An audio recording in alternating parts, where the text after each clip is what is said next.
Vamos falar um pouquinho sobre segurança, que é um tema caro para você, né? Você está sempre insistindo nesse tema. E você propõe como instrumento de combate à criminalidade resgatar ou impor, que é um instrumento constitucional, do estado de defesa. Ontem eu estava lendo um pouco a respeito disso, né? Em todas as entrevistas você se refere a esse instrumento com alguma recorrência. E é uma dificuldade enorme impor esse tipo de instrumento para valer naquele modelo que você quer. E eu gostaria que você explicasse um pouquinho como é que você pretende combater com o estado de defesa, indo lá na fonte mesmo, quando você não está combatendo o que a gente acha mais importante, que é aquelas fontes de financiamento, né? Então, algumas operações tratam exatamente disso. Mas você acha que eu não focaria na fonte de financiamento?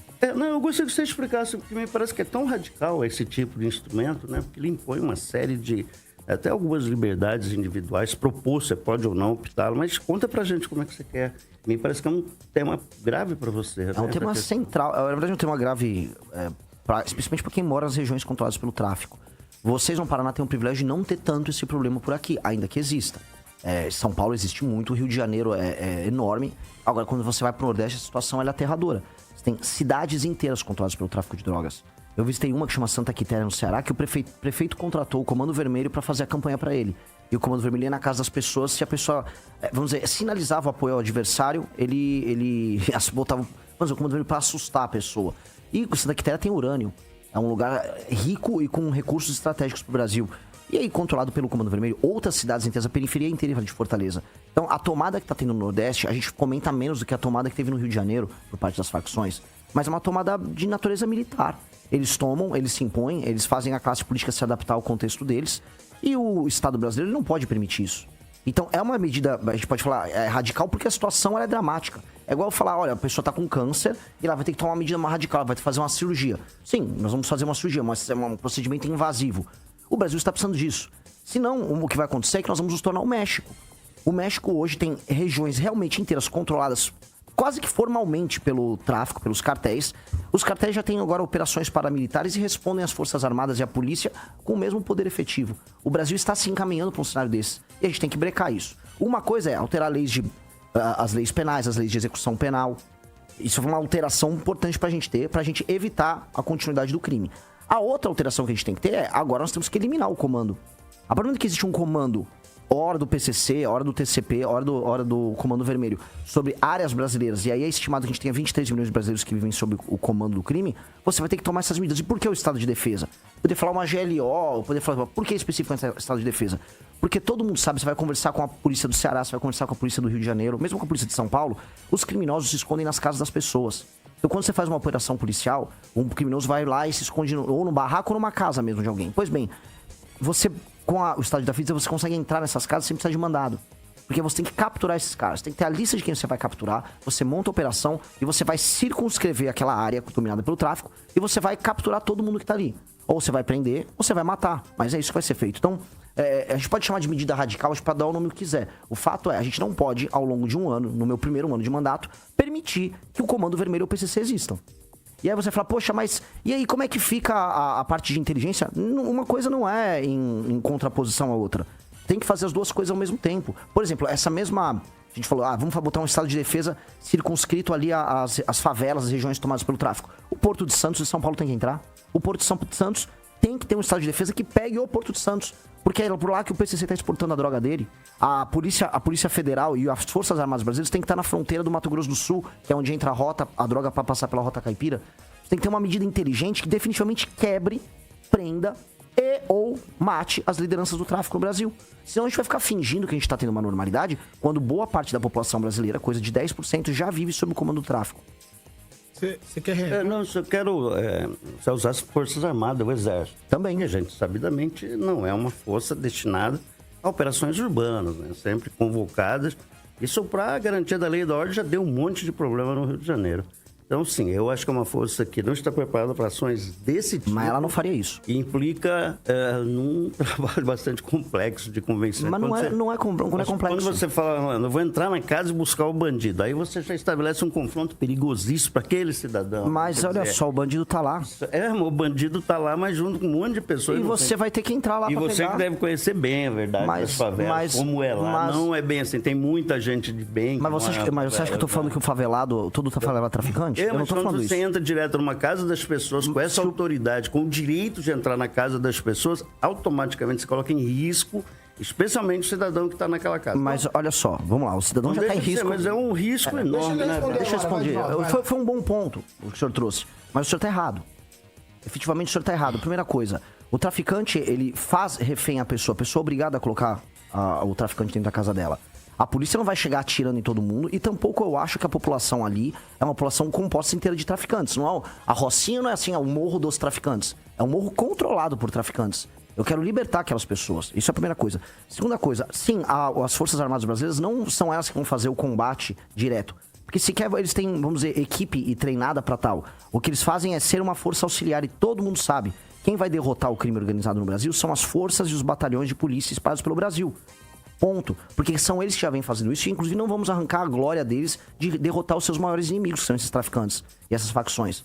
As Forças Armadas são auxiliares. Existem forças especiais do Exército Brasileiro que podem atuar pontualmente em operações junto com as polícias. Mas, efetivamente, todo mundo sabe, os governadores, as próprias Forças Armadas, que as Forças Armadas são auxiliares. Então, para te dar um exemplo bem ilustrativo, se eu estou no Rio de Janeiro, com as forças policiais entrando nas favelas e fazendo as operações para desmontar o crime, quem vai estar na rua fazendo o acompanhamento e fazendo aquela ronda ostensiva armada para garantir que o crime não desça, são as Forças Armadas. Porque não são eles a fazer o combate ostensivo direto. Eles vão fazer a ronda ostensiva, que é uma outra coisa. Então, cada um num papel. Mas as Forças Armadas têm que ser colocadas em campo. Porque elas são forças auxiliares que vão permitir a consecução do projeto. Vamos lá. Ô, Fernando Tupan, sua vez. Bom dia, Renan, tudo bem? Fernando Tupan de Curitiba. O que eu quero saber, assim, uma coisa também regionalizada. Existe algum deputado estadual ou algum candidato ao governo que possa vir para uma missão? Eu sei que houve uma conversa com o senador Sérgio Moro. Como que está tudo isso aí que ele está num conflito constante com o deputado federal Ricardo Barros e talvez ele não tenha espaço lá. Existe essa possibilidade do Moro bater na porta com a Rosângela ou só o Moro? Boa com o ex-ministro Sérgio Moro, com o senador Sérgio Moro. A Rosângela também, ela é amiga da Amanda. E eles estão passando por um problema que nós já passamos, né? Que é confiar na palavra do União Brasil para qualquer coisa, né? Não dá para confiar no União Brasil. Então, o Moro está provando de algo que a gente provou nas eleições municipais em São Paulo com o Kim Kataguiri. E o caso dele é ainda mais grave, porque o Moro lidera as pesquisas aqui, né? Nós não tivemos nenhuma conversa, mas nós temos uma relação boa. Naturalmente, nós temos um candidato ao governo aqui do Paraná, um pré-candidato, que é o França, e qualquer coisa passaria pelo Moro conversar com o França e entender que, assim, nós temos um projeto que é o Livro Amarelo, nós temos uma agenda muito clara e muito específica, nós não somos um partido de aluguel, né? Então, assim, deixa eu sentar aí, deixa eu fazer uma composição. Conosco não existe isso, eu volto a falar. A gente tem um partido que eu preciso respeitar, antes de tudo, o trabalho de mais de 2.000 jovens que foram coletar a ficha no meio da rua. Dito isso, o partido ele precisa crescer e... Se alguém se adapta e se é da vontade do time do Paraná, poderia. Mas isso aqui é só especulação e conjectura, porque não há conversa. Bom dia, Renan. Recentemente, em uma live, você chamou o senador Flávio Bolsonaro de ladrão e traidor e que ele precisa ser destruído. O senhor tem a falar sobre essa polêmica? Se é esse o discurso que você pretende implantar na campanha, né? Falar que precisa ser destruído. O que quis dizer com isso? Eu quero te perguntar de volta, o que você consegue inferir de alguém que num discurso político disse que outro político precisa ser destruído? Você acha que eu ia desmembrar o corpo dele em pedaços? Não é isso, né? Destruído é o projeto político dele, que é um projeto ruim, dado que ele é ladrão e traidor, e ele é. Esse projeto não pode dar certo, porque não é bom pro Brasil. Tem algo específico dele ser chamado de ladrão e traidor, assim, que você possa Poxa, eu aqui? posso. Ladrão. E fica muito vago falar que o cara é ladrão, Não, né? não é. Você Eu tá fazendo posso- uma é que acusação assim, grave. Eu posso entrar no Tem um detalhe. banco lá. Eu posso entrar no detalhe. O Flávio Bolsonaro cometia crime de peculato no mandato dele, como deputado estadual. Era o crime da rachadinha. Um crime confesso pelos seus próprios assessores. Não é que eles negam, não era um crime controverso, é incontroverso. Houve movimentações, o Queiroz pagava as contas pessoais do Flávio Bolsonaro utilizando o dinheiro que era extraído dos salários dos funcionários que fingiam que trabalhavam para ele. E o negócio só parou, esse processo só deixou de andar por conta de 2 decisões, uma do Toffoli e depois uma do Gilmar Mendes, que trancaram. Porque na letra da lei aquilo é crime, é peculato, e aquilo poderia levar à ruína da carreira do Flávio Bolsonaro. Traidor por diversos motivos, o pai dele foi eleito com uma agenda anticorrupção em 2018. As pessoas foram tocar, por exemplo, a CPI da Lava Toga, que era um problema que interfere diretamente no que a gente está vivendo hoje. E o Flávio Bolsonaro trabalhou para desarticular isso. Então, traidor porque o discurso era um, e num tema que era muito central para as pessoas, poxa, eles colocaram o ministro Sérgio Moro como ministro da Justiça no governo deles. O Bolsonaro, isso após ganhar a eleição, tá? Tem de falar, o Bolsonaro surfou no Moro. O Bolsonaro não surfou no Moro, ele ganhou e depois chamou o Moro. Então ele trouxe para si esse compromisso, uma agenda que levou milhões nas ruas. E o Flávio fez outra coisa. Portanto, é um projeto que não apenas não é confiável, é um projeto que em si é corrupto. E por ser corrupto e por não ser confiável, não pode ser o projeto que vai representar o Brasil que trabalha e produz. Porque quando a gente chama de antipetismo no Brasil, a gente está falando em grande medida dos brasileiros que mais trabalham e mais produzem. As pessoas que estão nos ouvindo aqui em Maringá, elas vão entender isso. Aqui é um povo trabalhador. Só que vocês estão devotando a energia de vocês num projeto que não apenas não deu certo, mas que é formado por pessoas que são ruins. O caso do Flávio Bolsonaro é isso. Eu vou mais ou menos nessa toada. O Ângelo aqui, o Ângelo Rigon, ele costuma dizer a seguinte frase: que Maringá é a terra dos locks, que as pessoas gostam de ser enganadas por aqui. E aí eu vendo o teu discurso de ontem em Londrina, você usa a expressão que o sulista é otário, né? E vocês estão, na verdade, assim, a tua fala de ontem em Londrina é muito próxima do que o Rigon usa como discurso aqui com relação às mesmas coisas. Eu queria que você desenvolvesse pra gente por que essa percepção de que as pessoas gostam de ser enganadas. E você estava falando ontem sobre os políticos que a gente elege. Sim. Poxa, muito obrigado pela oportunidade de falar disso, porque quando eu estive no Ceará, quando eu estive no Rio Grande do Norte, eu fiz essa mesma provocação pro leitor local lá. Olha, vocês aqui ficam ouvindo que o Nordeste é uma maravilha. E eles ouvem. Radialistas que eu estive lá falavam, não, mas aqui tá maravilhoso. Eu falei, não tá maravilhoso. Só pra complementar. Há uma frase recorrente em Maringá de que a cidade é uma ilha e é a melhor do sul do mundo. E aí, por isso, o Ângelo usa essa expressão. Assim, e de maneira bem clara, as pessoas, elas padecem dos mesmos problemas e das mesmas torcidas e não enxergam o quão melhor poderia ser a vida pra elas. As pessoas sequer conseguem imaginar uma vida melhor e uma vida diferente. No Nordeste isso acontecia, só que as pessoas votavam no Lula e no Centrão.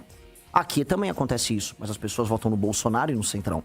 Um exemplo que eu dei lá é o seguinte: cadê os deputados ou senadores aqui do Paraná cuidando da questão do Pacto Federativo, que é urgente pro Paraná? O Paraná não tem dinheiro para fazer investimento em infraestrutura. Os recursos do governo federal que são extraídos aqui do Paraná, o 4º PIB do Brasil, vão para a União e sustentam, sei lá, a classe política do Maranhão, para dar um exemplo, que acho que talvez a pior classe política do Brasil. E não tá resolvendo nem pra turma do Maranhão. O Maranhão continua uma porcaria. A infraestrutura, por exemplo, do Rio Grande do Norte continua uma porcaria. E não resolve pra vocês. A diferença aqui é que quando eu tava numa estrada, cruzando uma cidade pequena do Ceará pra outra, às vezes 1 hora de estrada, você não via caminhão passando. Porque a atividade econômica é quase nula lá. Aqui tem caminhão a dar com pau. Tem uma alta produção, rodando numa estrada esburacada, com uma infraestrutura patética. E os parlamentares daqui, a política daqui, essa é a minha crítica. Não, eu só tô aqui, lutando contra o comunismo. Não, calma aí, que tal você lutar assim? Recursos federais para o Paraná, alteração do Pacto Federativo. Ninguém fala disso, porque não dá voto. Porque se defender e cuidar de problemas que resolvem a tua própria vida, não dá voto. O que dá voto é falar que tá enfrentando aí. Tô enfrentando a esquerda aqui, que todo mundo tá sempre enfrentando uma esquerda. É sempre esse discurso de enfrentamento da esquerda, mas não tem discurso de enfrentamento concreto. E aqui no Sul isso é especialmente grave. No Sul de São Paulo. Isso existe em São Paulo? Óbvio. Mas no Sul esse assunto é especialmente grave, porque parece que no Sul o Brasil já deu certo, as coisas se resolveram, e agora vocês querem salvar o Brasil do comunismo. Cara, primeiro, o catarinense, resolva primeiro aí o seu saneamento básico que não existe, e a ausência de estradas.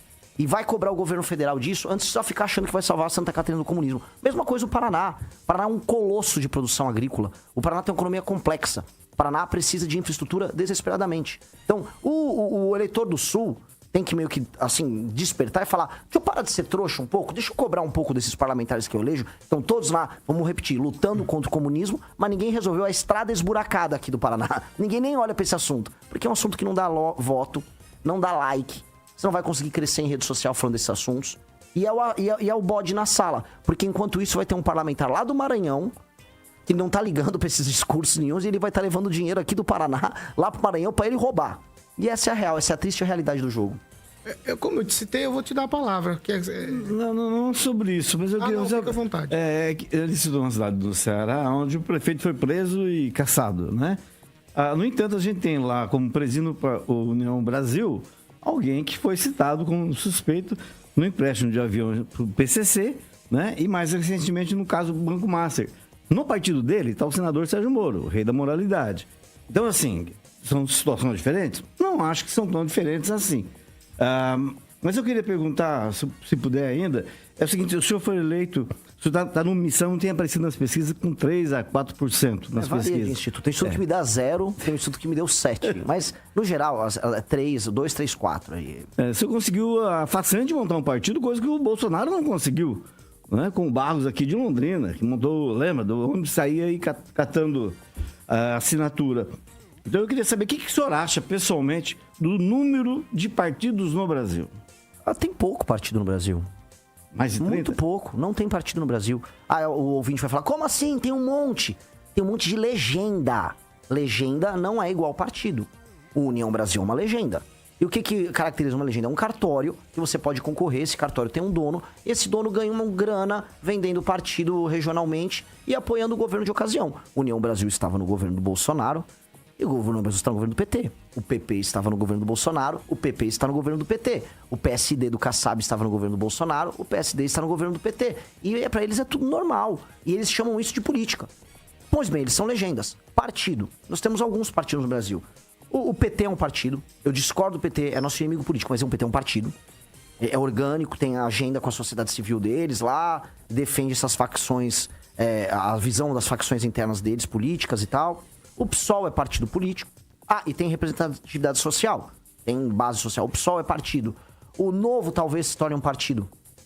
O Novo, pra mim, ele é organicamente o partido do bolsonarismo. E a gente tem que tratar assim. Existe um fenômeno muito forte no Brasil que chama bolsonarismo. Igual você tem o peronismo na Argentina. O bolsonarismo é um fenômeno. O Novo seria o partido disso. O PL não. O PL é uma legenda. O Novo, eu não sei. Pessoas do Novo que estão apoiando o PT no Nordeste. No Nordeste você tem o Bacelar, você tem toda a turma do PL lá do Nordeste que vai estar com o PT. O PL é uma legenda do Centrão. E essa característica faz com que o Brasil tenha poucos partidos e muitas legendas. E a missão chega para ser um partido. E qual é o meu desafio? Não deixar a missão se tornar uma legenda. Como isso pode acontecer? Vamos dar um exemplo. Surge uma liderança aqui no estado. Essa liderança fala: não, mas aqui eu vou ganhar mais votos se eu apoiar o Flávio Bolsonaro. Isso não vai acontecer. Qualquer um que botar a cabecinha para fora para querer trair o projeto de país que a gente está criando, vai sair fora no mesmo instante. Esse é o modelo, porque isso é partido. Isso é respeitar as pessoas que coletaram assinatura, respeitar programa. E nós precisamos fazer isso. Então, o meu desafio hoje como presidente de partido é ter um partido que faça sentido para as pessoas. E a missão fará sentido. Para não repetir o que aconteceu com o fundador do Partido Novo, né, que acabou saindo. Que ele foi bobo, né? Eu não sou bobo, não. Quer dizer, eu acho que eu não sou bobo, só tenho cara. Se você gostou deste vídeo, deixe o seu like e se inscreva no canal. Até o próximo vídeo.